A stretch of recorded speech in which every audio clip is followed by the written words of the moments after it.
Backstage, the air reeks of sweat and steel. Steve McQueen's 350-pound guard shoulders through the curtain and calls Bumpy Johnson Harlem's pet king. Men brace for blood. Bumpy doesn't blink. Backstage was never meant for daylight. It lived in bulb glow and cigarette smoke, in heat trapped behind velvet and applause. The corridor ran narrow, painted a tired cream that had learned every shoulder that scraped it. Bumpy Johnson stood there like he belonged to the buildings. Bones, head low, coat clean, hands loose at his sides. He wasn't waiting. Waiting was too eager. He was simply present, the way a judge is present before the first word is spoken. Men recognized him without introductions. Stagehands did not stare. They lowered their eyes the way you lower your voice in church. A trumpet case passed then. A rack of costumes on wheels, and each time the traffic shifted around him as water shifts around a stone. A piemtomata stone. Door down the corridor cracked open and shut again. Someone was watching, measuring. Bumpy didn't turn his head. He listened with the part of him that had survived Harlem quiet, constant and unforgiving. Then the curtain flap at the far end shuddered as if the air itself had been struck. Bodyguard came through first, not walking so much as occupying the space. He was enormous, shoulders packed under a tight suit that looked borrowed from a stronger man. His face held that bored confidence men get when they are paid to be feared. He looked past the workers, hunting the one name he had been sent to touch. Behind him, half-shadowed by the doorway, Steve McQueen lingered. Sharp suit, quiet eyes. The kind of stillness that drew attention without asking for it. The guard stopped in the center of the corridor, letting the hallway feel smaller. His gaze found Bumpy and stayed there, bold as a slap. So that's him. The guard said, voice thick, careless, Harlem's pet king. The words landed with intention. Not loud, just loud enough. The insult wasn't for Bumpy alone. It was for every man in that corridor who had ever lowered his eyes out of respect. A stagehand froze with a coil of cable. A young usher swallowed and backed into the wall. Someone's laughter tried to start, failed and died in the throat. In those seconds, the hallway became a ring. Men shifted their feet, bracing for the first swing, the first crash of bodies into plaster. Bumpy's face didn't change. He didn't step forward. He didn't step back. He looked at the guard the way you look at a door rattled by window air. Unmoved dot, he spoke softly, not to fill the space but to claim it. You're blocking the hall, Bumpy said. That was all. No anger. No pride. A simple statement of order. The guard's mouth twitched, amused. He took a half step closer, testing distance like a man testing ice. You hear me, old man. You ain't in Harlem here. The name Harlem was the knife. He wanted Bumpy to defend it with fists. He wanted a story. Big man humiliates legend. While the star watches, Bumpy glanced, finally, not at Steve, but at the exit sign above the door behind the guard. Then his eyes returned. A place don't make a man, Bumpy said. A man makes the place. The workers heard that and felt. The line draw itself. Not a threat. A principle. The guard rolled his shoulders, hungry for noise. Say it again, he said. Say it loud. Let Steve hear you. Steve McQueen's eyes flicked quick, controlled, taking in the crowd, the walls, the distance to the nearest. Open door. He didn't speak.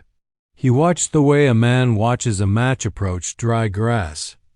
Bumpy lifted one hand, not toward the guard, but slightly to his side. A small gesture, almost nothing. Yet two men at the edges of the corridor reacted. Instantly. One older, with a scar at his jaw. One younger, clean-faced, coat buttoned high. They didn't reach for weapons. They simply adjusted their positions, like chess pieces moved without announcement tonight. The guard saw them and laughed, a deep sound that bounced off the walls. Oh, you got friends, he said. that's supposed to scare me? Bumpy didn't answer the question. He answered the moment. He stepped half a pace to the right, giving the guard a clear path forward, an invitation that was also a trap. Slow, deliberate, showing everyone he wasn't cornered. He was arranging. Every eye measured Bumpy's breathing steady. For the first time, the guard hesitated. Not fear, something uglier. Confusion. The hallway wasn't reacting the way it should. No panic. No pleading. No swagger to meet his swagger. Just calm that made the guard feel loud and therefore small. Bumpy's voice stayed low. "Walk on," he said, almost kindly. "Do your work and go home."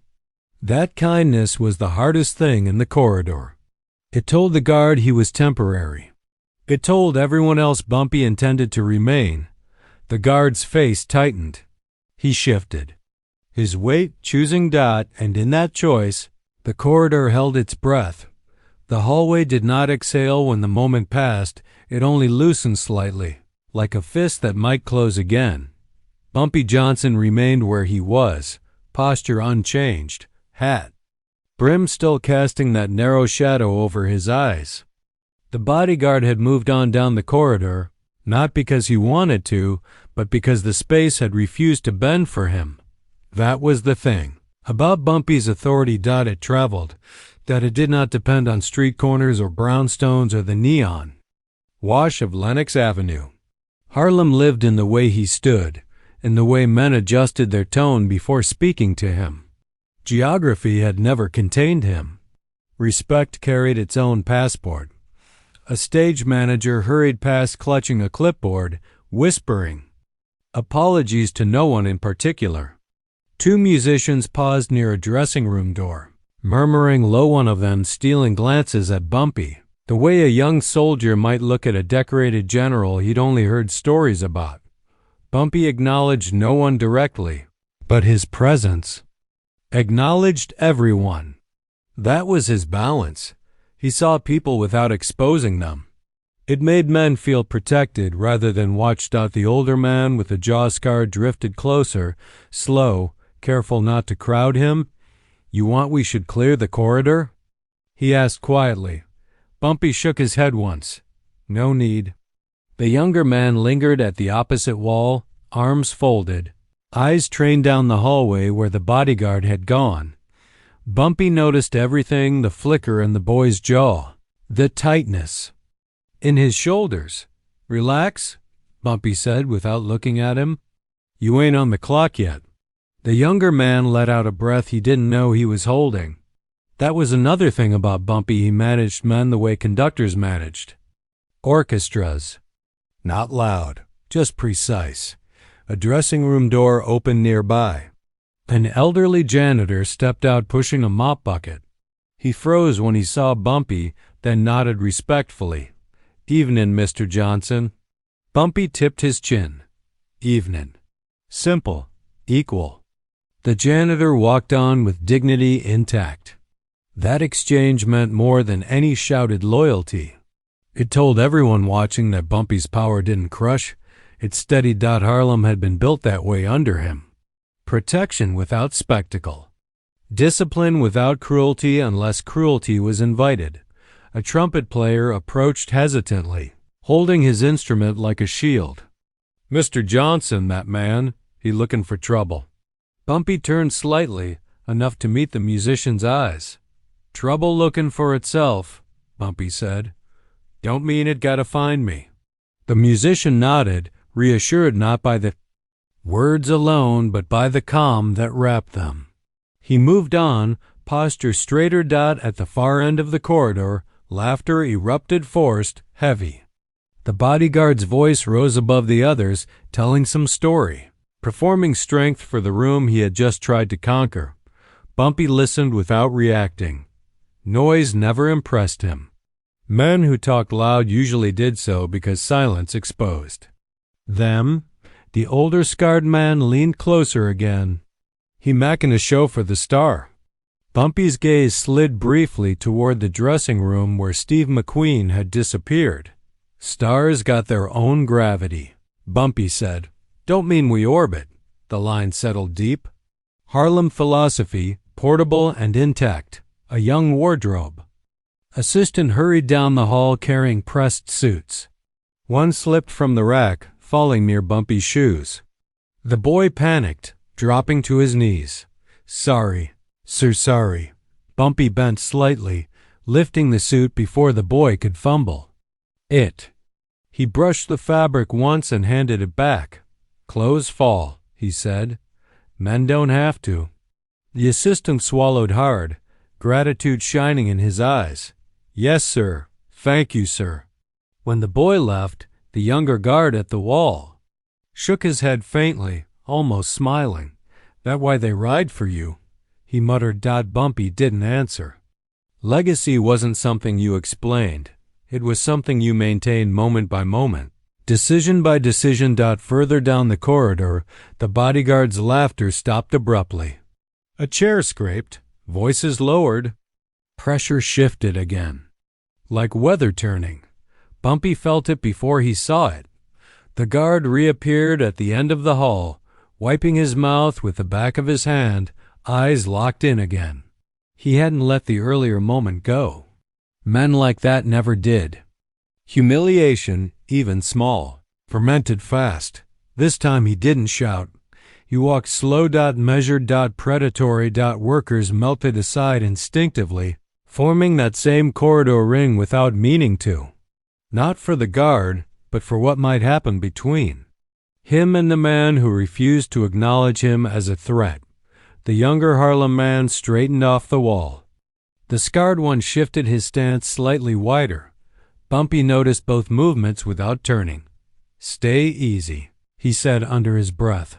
The guard stopped 5 steps away, studying him like a puzzle that had insulted him by existing unsolved.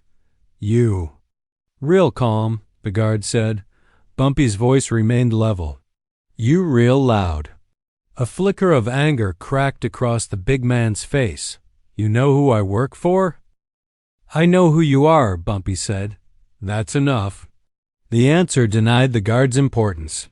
It reduced him back to himself, muscle without myth. Silence tightened again. Somewhere, muffled through the walls, the audience roared at something happening on stage. Applause thundered faintly through the structure like distant artillery, but backstage, power was being measured without clapping.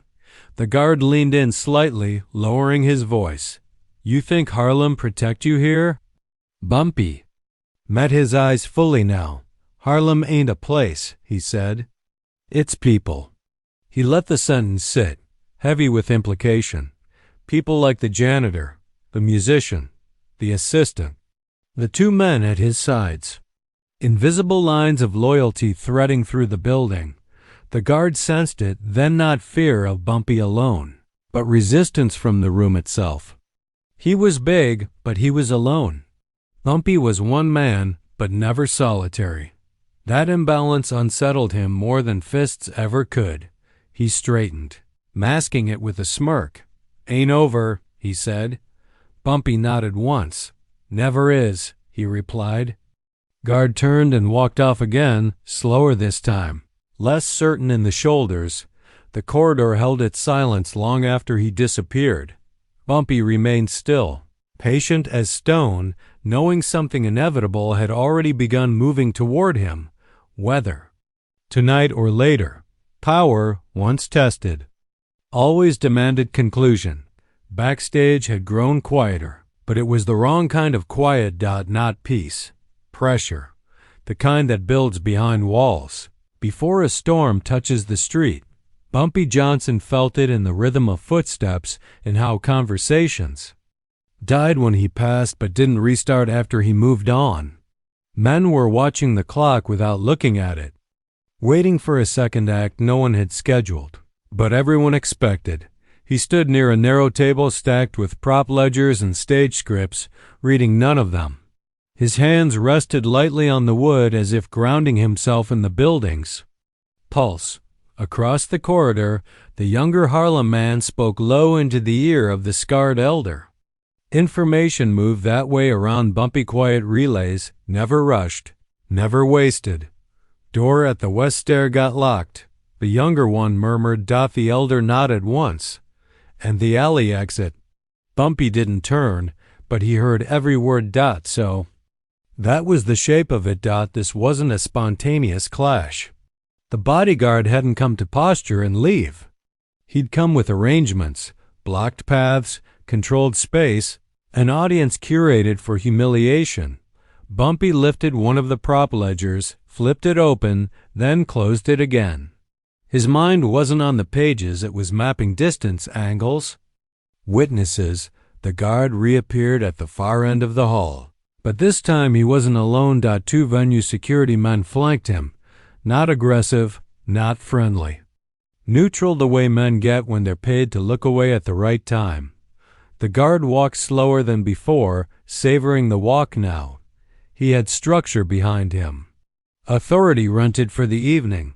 He stopped 10 feet out. "You busy, Mr. Johnson?" he asked, voice coated in mock courtesy. Bumpy didn't answer immediately. He adjusted the cuff of his coat, brushing invisible lint away. Then he looked up. "I am now." A few stagehands drifted away, sensing the tightening coil.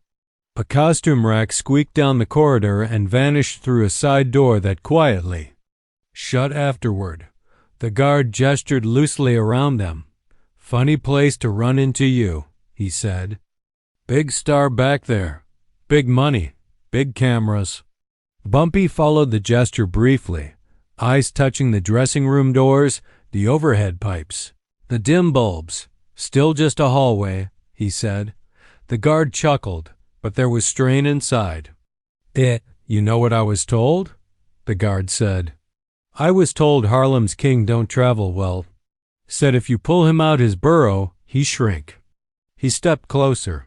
"Thought I'd see for myself." The insult was crafted, not raw, but surgical. It was meant to make Bumpy defend territory, pride, myth. To provoke noise that would echo back to the star waiting behind closed doors. Bumpy rested both hands behind his back now, posture straightening slightly. "Then you seen," he said calmly. The guard's jaw flexed. He circled half a step, trying to flank him psychologically if not physically. "I seen an old man hiding behind." "Reputation," he said. The younger Harlem man stiffened. Bumpy spoke without looking at him. "Easy. One word. Enough." The guard noticed that too, the obedience, the discipline. He leaned in closer, lowering his voice so only the circle could hear. "You know why I'm really here?" Bumpy met his eyes. "To talk?" he asked. The guard smiled. Slowly. "To make you swing first." There it was, plain, honest in its ugliness. "You touch me," the guard continued. "Venue security jump you. Police get called. Headlines tomorrow: Harlem boss loses temper backstage. Star witnesses it." He tapped his chest lightly. "I walk away clean. You don't." The two security men behind him didn't move, but their stillness confirmed the firmness. Structure. Paid neutrality. Manufactured consequences. Bumpy absorbed it without visible reaction. A humiliation trap, not meant to hurt him physically, meant to shrink him publicly. He glanced down the corridor where workers pretended not to watch. "Hired the lesson?" Bumpy asked quietly. The guard shrugged. "Maybe the man back there. Maybe someone who pay him. Don't matter." It mattered, but Bumpy didn't chase it yet. He studied the guard fully now, his breathing, stance, weight distribution. The man wasn't just big. He was trained enough to know how to use size inside narrow space, brute force packaged as inevitability. The guard spread his arms slightly, inviting impact. "Go on," he said softly. "Defend Harlem." The younger Harlem man took one step forward. Bumpy's hand lifted again, small, precise. The step stopped mid-motion. Silence tightened so hard it hummed. Bumpy stepped closer, not aggressively, but deliberately, until he stood within the guard's reach, close enough that violence would be immediate if chosen. But he didn't choose it. He looked up slightly into the guard's face. "You ever carry something heavy long enough," Bumpy said quietly, "you forget what it feel like to be light." The guard frowned faintly. Bumpy continued, "You think weight make you strong. Sometimes it just make you slow." The words weren't insults. They were diagnoses. The guard's pride twitched. He shoved Bumpy's shoulder, not full force, but enough to rock a normal man. Bumpy's body shifted with it absorbed. It returned to stillness without stepping back. No retaliation. No raised voice. Just presence restored. That refusal cracked the guard's rhythm. He expected explosion, not absorption. "You scared?" The guard pressed. Bumpy shook his head faintly. "No." He let a beat pass. "I'm patient." Behind them, a dressing room door opened slightly. Steve McQueen stood there now, watching fully, not intervening. Observing. The guard noticed and smiled wider. Sensing his stage had arrived, he shoved Bumpy again, harder this time. Gasps flickered. Through the corridor. Still no retaliation. Bumpy adjusted his coat where the hand had wrinkled it. "You finished?" he asked calmly. The guard's smile faded. "Because the script wasn't working. No. Swing. No rage. No spectacle. Just a man refusing to be directed." Pressure mounted in the guard's chest. The humiliation reversing direction. He stepped closer. Invading. Space fully now. Last chance. He muttered. Bumpy held his gaze without blinking. "I don't dance on command," he said. The corridor went silent enough to hear the muffled applause from the stage, again distant, irrelevant. The guard realized. Then he had been sent to embarrass Bumpy, but he was the one being made loud, and therefore small, and men like him couldn't live inside that feeling for long. His hands clenched. Decision forming. The inevitable moment drawing breath. The guard's fists closed like doors slamming. His shoulders rose. Breath thickened in his chest. He was a big man trying to feel bigger, trying to drown the quiet that was beating him. Bumpy Johnson stayed still. He didn't lower his stance. Didn't flex his hands. Didn't give the room the comfort of seeing fear turn into preparation. He simply watched the guard's face, reading what came next the way some men read weather. A few feet away, Steve McQueen leaned against the edge of the doorframe, half in shadow. He didn't speak.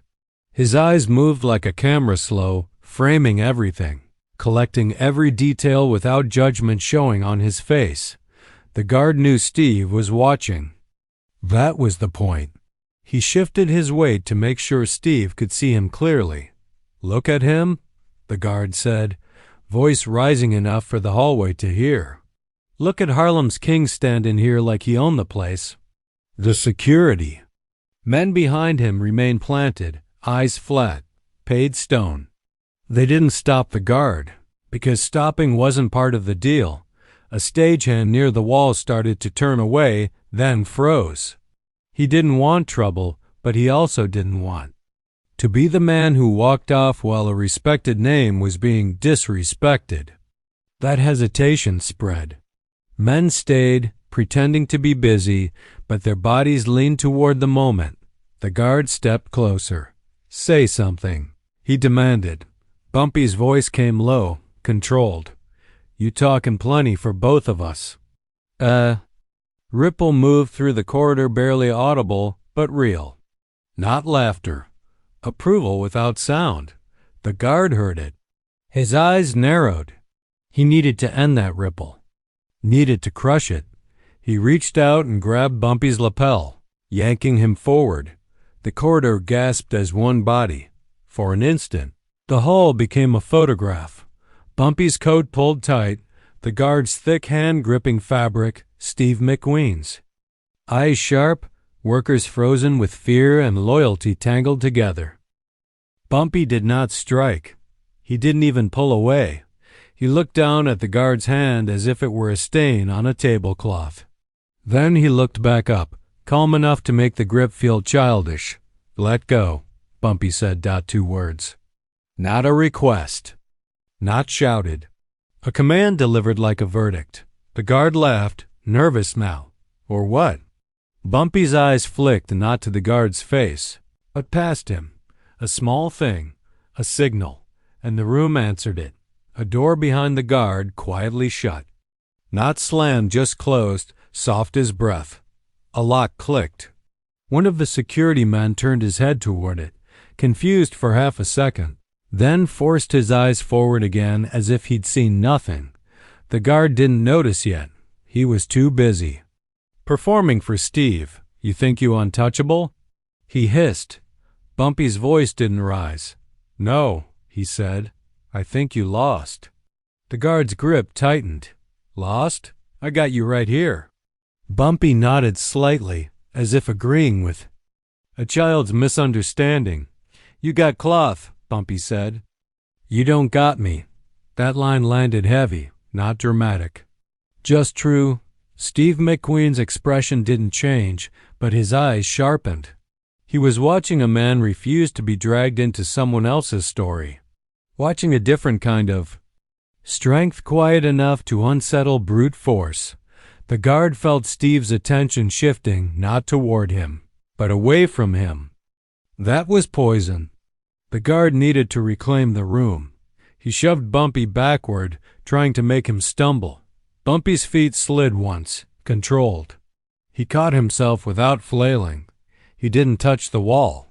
He didn't fall.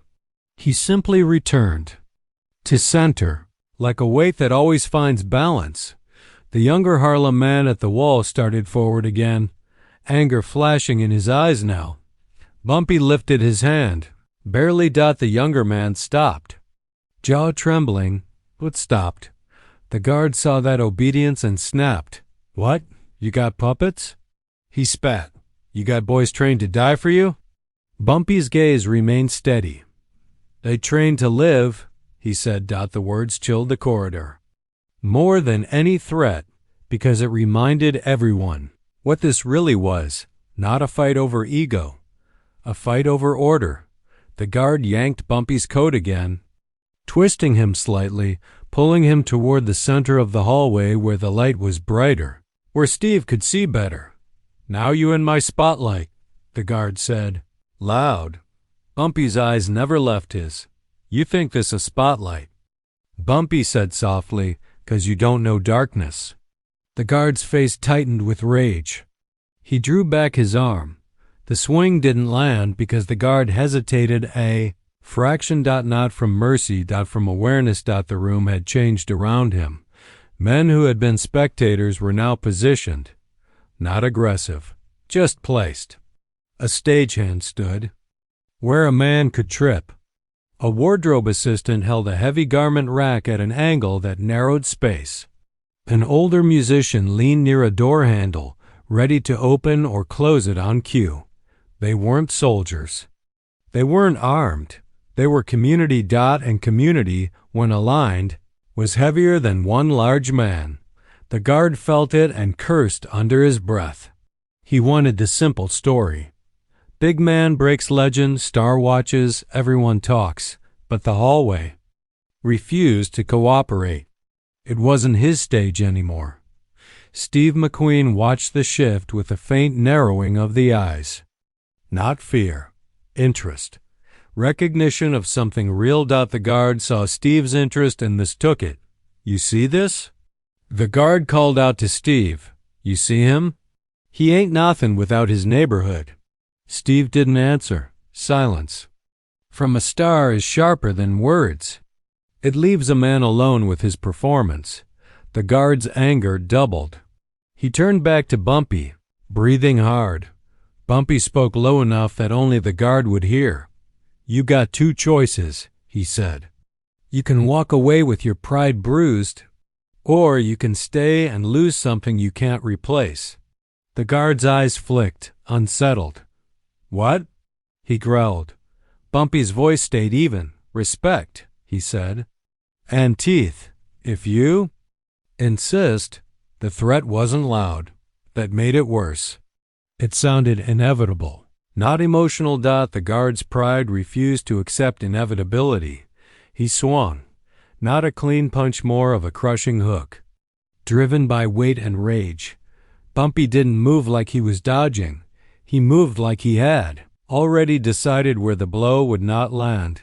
He shifted one step to the side. At the same time, the garment rack rolled just enough, guided by the wardrobe assistant's steady hands. The guard's fist smashed into metal and wood instead of flesh, jolting his arm up to the elbow. Pain flashed across his face.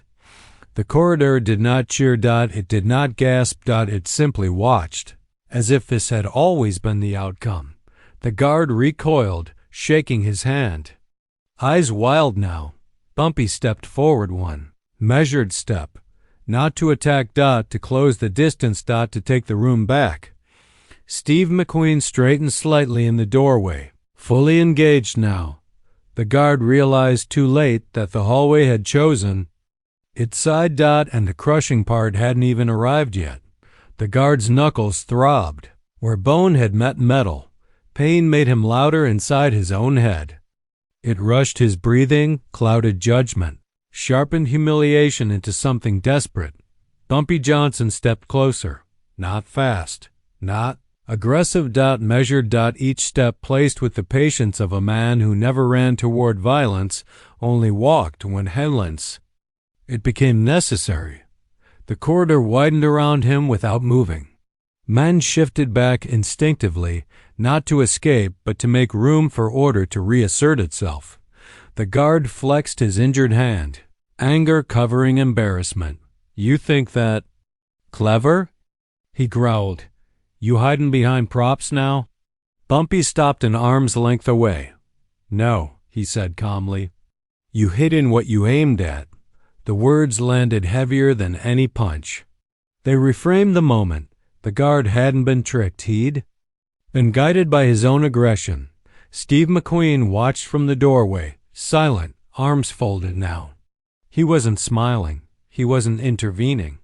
He was studying control the way actors studied timing. The guard squared up again, ignoring the pain in his hand. You still ain't done nothing, he said. You just standing there. Bumpy's eyes stayed steady. That's enough, he said. The guard barked a laugh. Enough? I ain't even started.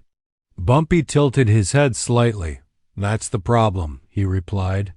You think startin' loud mean finishin' strong. Silence. Pressed in again. Even the muffled applause from the stage had faded, as if the building itself wanted to hear what came next. The guard lunged forward, not a wild swing this time, but a body rush meant to overwhelm, to crush Bumpy against the wall through sheer mass. But Bumpy didn't retreat. He pivoted. Not fast, efficient. One hand rose, guiding the guard's shoulder past center. The movement wasn't flashy. It looked almost gentle. But momentum betrayed the bigger man. The guard stumbled forward 2 steps, off balance, forced to catch himself against the corridor wall. Before he could turn, Bumpy's voice reached him. Low, close. You. Moving like weight, Bumpy said behind him, not like power. The guard spun around, furious now, embarrassed by the stumble more than the pain. He swung again, faster. Reckless. This time Bumpy didn't dodge fully. He stepped inside the arc. One hand caught the guard's wrist, not squeezing, just controlling direction. The other hand pressed briefly against the guard's chest, not striking, but redirecting weight downward. The guard's size worked against him again. His knees buckled slightly as balance shifted. He didn't fall, but he dipped low enough for the room to see the imbalance clearly, and that was the crush. Not bones breaking, not blood. Dignity, collapsing under its own misplaced confidence. Bumpy released him immediately, stepping back as if the contact had been incidental. The guard staggered upright, breathing hard, rage and humiliation mixing dangerously. You, he started, but the word died when he saw the corridor. No one looked impressed by him anymore. No fear. No awe. Only recognition that he had been measured and found loud, not powerful. Steve McQueen's gaze remained fixed on Bumpy, now not the guard. That shift was subtle but devastating. The guard saw it, felt it, and understood the real loss wasn't physical. It was narrative. He had come to embarrass a legend. Instead, he had performed insecurity in front of one. He tried once more to reclaim space, stepping forward chest first. Bumpy didn't move, didn't brace. He simply stood there, eyes level, breathing calm. The guard stopped inches away, not by choice, but because something in Bumpy's stillness made the next step feel foolish. That was Bumpy's final dominance. He didn't win by overpowering. He won by making further aggression look small. "Listen," Bumpy said quietly, voice meant only. "For the guard now. You was sent to make noise. You did that." He let a beat pass, but noise fade. The guard swallowed, anger cooling into something heavier, awareness. Bumpy's gaze hardened slightly, not cruel, but absolute. "You walk away now," he continued. "You still a big man. You stay, you leave less than that." The hallway held its breath again, not out of fear this time, but anticipation of choice. The guard's shoulders rose and fell once. He looked at Steve McQueen, hoping for approval, instruction, something. To reclaim footing. Steve gave him nothing, just watched. That absence of endorsement sealed the outcome. The guard stepped back, one step, then another. His retreat wasn't dramatic. No apology. No admission, but it was retreat. He turned, rolling his sore shoulder, trying to disguise the exit as disinterest. "Old man got lucky," he muttered. Bumpy didn't answer. Didn't need to. Luck had never looked that calm. The guard walked down the corridor slower than before, not prowling now, but leaving. The two security men followed, their neutrality intact but their posture slightly altered, as if they too had seen a hierarchy clarified. When the guard disappeared around the corner, the tension broke, not in cheers, not in celebration, but in collective exhale. Workers resumed movement. Conversations restarted carefully. The hallway returned to function. Bumpy adjusted his coat once more, smoothing the lapel where it had been grabbed. Steve McQueen stepped fully out of the doorway now. For a moment, two men simply looked at each other, mutual recognition, neither seeking approval from the other. Steve gave a faint nod, not as a celebrity, as a man, acknowledging another man's command of himself. Bumpy returned the nod, brief, respectful. Equal. No words exchanged. None needed, because what had happened wasn't spectacle. It was correction. Power rebalanced, quietly behind velvet curtains, where cameras never reached. And the lesson would travel farther than any headline ever could. Corridor did not erupt after the guard left. There was no applause. No laughter. Respectful rooms rarely celebrated correction. They absorbed it. Bumpy Johnson remained where he was for a moment longer, as if making sure the air had fully settled. He adjusted the brim of his hat, smoothed the front of his coat, and let his breathing stay exactly where it had been before the confrontation ever began. Steady. Unchanged. That steadiness mattered more than anything that had happened. A stagehand. Passed, slower than before, eyes lifting just enough to meet Bumpy's. He didn't speak. He didn't have to. Gratitude lived in the glance alone. The wardrobe assistant who had guided the garment rack earlier stopped a few feet away, unsure whether to approach. Bumpy noticed and gave him the smallest nod. "You did fine," he said. The young man exhaled. Relief, pride replacing the fear that had gripped him earlier. "Yes, sir." That exchange would travel further than the fight itself, because it reminded everyone watching that community wasn't built only by leaders, it was maintained by those who stepped correctly when moments called. The older, scarred man approached quietly. "All settled," he said. Bumpy nodded once. It was settled before it started. The elder allowed himself the faintest smile. That was the truth of it. Violence had only been an option because someone else believed It was necessary. Bumpy had never believed that. Further down the hall, music swelled faintly from the stage again, horns, drums, applause rising and falling like distant waves. Life continued, but the corridor had changed in ways that wouldn't show on walls. Janitor pushed his mop bucket past once more, pausing briefly. "You good, Mr. Johnson?" "I'm good," Bumpy replied. The janitor nodded, satisfied, and moved on. That reassurance wasn't about safety, it was about balance. As long as Bumpy stood steady, the world around him felt steadier too. "Near the dressing room door, Steve." McQueen lingered a moment longer before stepping fully into the hall. He approached without entourage, without star presence, just a man walking toward another man, whose authority needed no spotlight. They stopped a few feet apart. Steve studied him for a second. "You handle things quiet," he said. Bumpy's expression stayed composed. "Noise. Confuse people." Steve gave a faint smile at that. "Most men would have swung," he said. "Most men don't got nothing to lose." Bumpy replied. That answer carried weight far beyond the hallway. Legacy, reputation, community trust. Things fists could damage faster than enemies ever could. Steve nodded slowly, understanding the layer beneath the words. "Well," he said, "he won't forget tonight." Bumpy glanced down the corridor where the guard had disappeared. "He will," Bumpy said, "but the feelin' won't." That was the difference. Bruises faded. Lessons stayed. Steve extended his hand, not for show, not for alliance, but respect given plainly. Bumpy shook it once firm.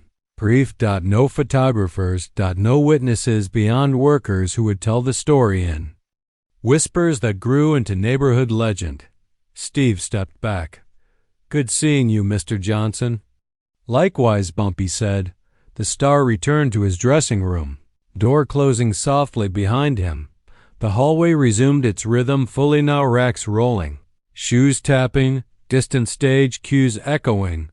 But men carried themselves differently when they passed Bumpy. Straighter, quieter, assured. Because what they had witnessed wasn't dominance through destruction. It was control through inevitability. Bumpy began walking toward the exit stairwell, the younger Harlem man falling in step behind. "Him. You knew he'd swing," the younger one said. "I knew he had to," Bumpy replied. They reached the stair door. Bumpy paused, resting his hand briefly on the handle. "When a man come to embarrass you," he added, "don't embarrass him back." The younger man frowned slightly. "Then what you do?" Bumpy opened the door. "You let him see himself clear." They descended the stairs slowly, footsteps echoing down concrete walls. By the time they reached the street, the night air had cooled, carrying Harlem's distant pulse even miles away. And somewhere backstage, in a corridor that would never appear, on film, a story had already begun traveling mouth to mouth, growing not louder, but heavier, because men didn't repeat it for excitement. They repeated it for instruction. Power didn't always roar. Sometimes it stood still and let the world crash into it.